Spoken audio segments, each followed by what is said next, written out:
Assalamualaikum warahmatullahi wabarakatuh. Perkenalkan, nama saya Bilal Ryan Putra. Tim saya 2305102006. Di sini saya ingin menjelaskan tentang tugas ITS saya.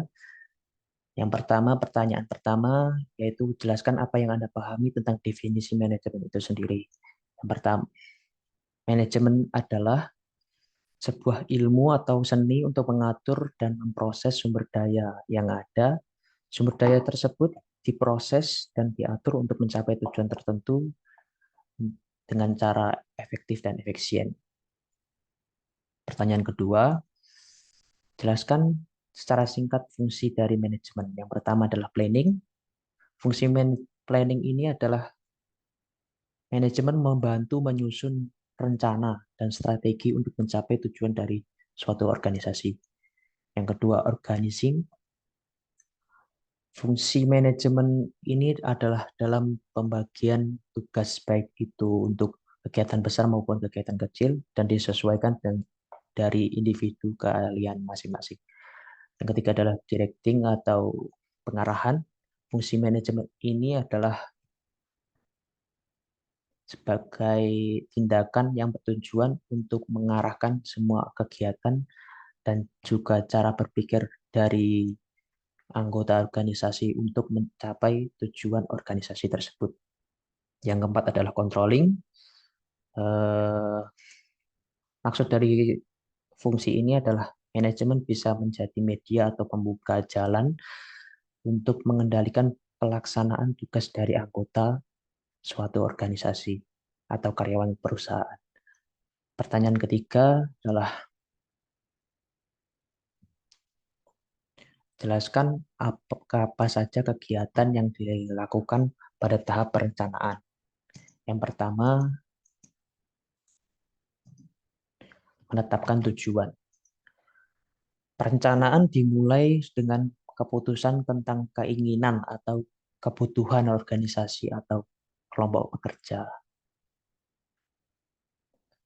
Tanpa rumusan yang jelas, organisasi akan menggunakan sumber dayanya secara tidak efektif dan efisien. Yang kedua, dalam merumuskan keadaan sekarang, pemahaman akan posisi organisasi sekarang dari tujuan yang hendak dicapai atau sumber daya yang tersedia untuk pencapaian tujuan adalah sangat penting karena tujuan menyangkut waktu yang akan datang. Hanya setelah keadaan organisasi saat ini dianalisa, rencana dapat dirumuskan untuk menggambarkan rencana kegiatan lebih lanjut. Tahap kedua ini memerlukan informasi terutama data keuangan dan data statistik yang didapatkan melalui komunikasi dalam organisasi. Tahap ketiga adalah mengidentifikasi kemudahan dan hambatan. Segala kekuatan dan kelemahan serta kemudahan hambatan perlu diidentifikasi untuk mengukur kemampuan organisasi dalam mencapai tujuan. Yang keempat adalah mengembangkan serangkaian kegiatan. Tahap terakhir adalah dalam proses perencanaan meliputi pengembangan berbagai alternatif kegiatan untuk pencapaian tujuan, penilaian alternatif tersebut, dan pemilihan alternatif terbaik paling memuaskan di antara alternatif yang ada. Pertanyaan keempat adalah jelaskan apa yang dimaksud dengan SMART dalam melakukan perencanaan. Yang pertama adalah spesifik. Tujuan haruslah jelas dan spesifik. Anda harus menghindari tujuan yang terlalu umum atau kabur. Spesifik. Yang kedua adalah M atau measurable atau terukur.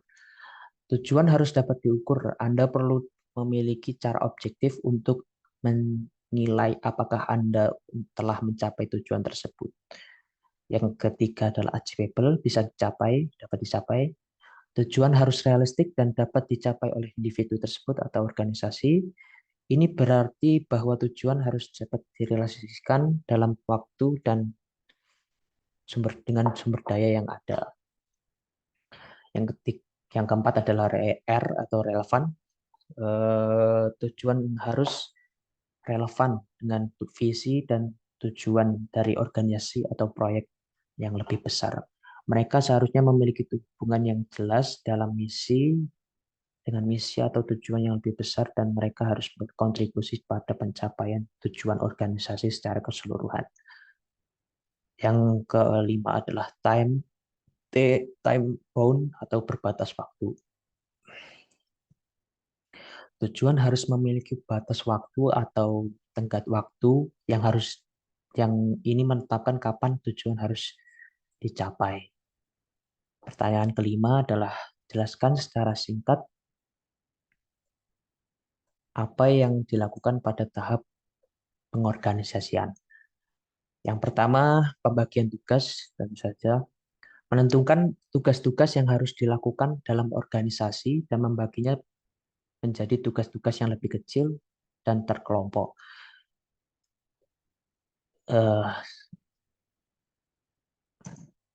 Yang kedua, membuat pembentukan struktur organisasi. Membuat struktur organisasi yang mencakup hierarki, hubungan antar bagian, dan cara komunikasi yang efisien antar bagian unit dan departemen. Yang ketiga adalah pengalokasian sumber daya, menentukan dan mengalokasikan sumber daya seperti anggaran, tenaga kerja, dan peralatan agar digunakan secara efisien sesuai dengan tugas-tugas yang telah ditetapkan. Yang keempat, penentuan wewenang dan tanggung jawab, mendefinisikan wewenang dan tanggung jawab individu atau kelompok dalam organisasi, termasuk tingkat otonomi dalam pengambilan keputusan.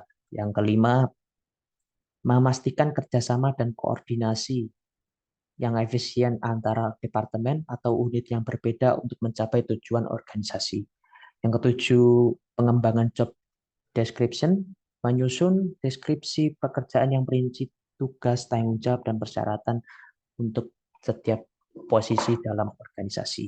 Yang kedelapan atau yang terakhir, pengaturan pengukuran kinerja, menetapkan metode dan indikator untuk mengukur kinerja individu, departemen, atau seluruh organisasi. Pertanyaan keenam, sebutkan kompetensi yang dibutuhkan dalam perusahaan pengembangan perangkat lunak. Yang pertama adalah software developer atau software engineer, bertugas merancang, mengembangkan, dan menguji perangkat lunak untuk memenuhi kebutuhan pengguna. Tugas kedua, mengoptimalkan kode untuk kinerja dan keandalan. Tugas ketiga adalah bekerja dalam tim untuk memecahkan masalah teknis dan mengintegrasikan solusi dari masalah tersebut. Yang kedua adalah web developer, bertugas mengembangkan dan memelihara situs web dan aplikasi web. Yang kedua, bekerja dengan teknologi frontend seperti HTML, CSS, JavaScript, dan backend seperti server dan database. Yang ketiga, memastikan responsif kompatibilitas lintas browser. Untuk kompetensi ketiga adalah mobile app developer, bertugas mengembangkan aplikasi untuk perangkat mobile Android dan iOS. Yang kedua, mengoptimalkan aplikasi untuk performa dan efisiensi baterai. Dan terakhir, mengintegrasikan dengan layanan cloud atau aplikasi lainnya. Yang keempat, ada database administrator, bertugas merancang, menginstal, dan mendukung infrastruktur database, menjamin keamanan, ketersediaan, dan kinerja database, dan terakhir melakukan backup dan pemulihan data.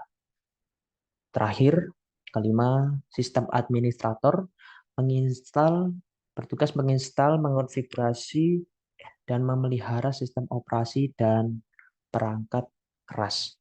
Kedua, menjamin uptime dan kinerja sistem. Dalam kinerja sistem, yang ketiga adalah mengelola akses pengguna dan keamanan. Terakhir, pertanyaan ketujuh, jelaskan secara singkat apa yang dimaksud dengan 5M.